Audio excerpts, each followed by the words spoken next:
খলিফা ওমর রাদিয়াল্লাহু তাআলা আনহু ও তার মোমবাতি। কোনো এক রাতে হজরত ওমর রাদিয়াল্লাহু তাআলা আনহু মোমবাতি জ্বালিয়ে দেশের কোনো কাজ সম্পাদন করছেন। ঠিক এমন সময়ে হজরত ওমরের পরিবারের কিছু সদস্য তার কাছে আগমন করলেন।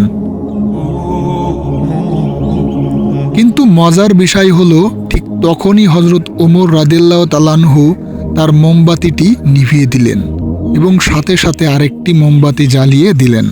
এরপর অতিথিদের খোঁজখবর নিতে লাগলেন।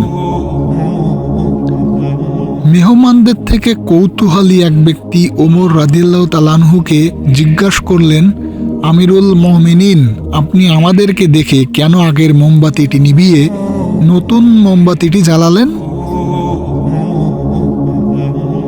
খলিফা হজরত ওমর রাদিয়াল্লাহু তাআলা আনহু বললেন, আগের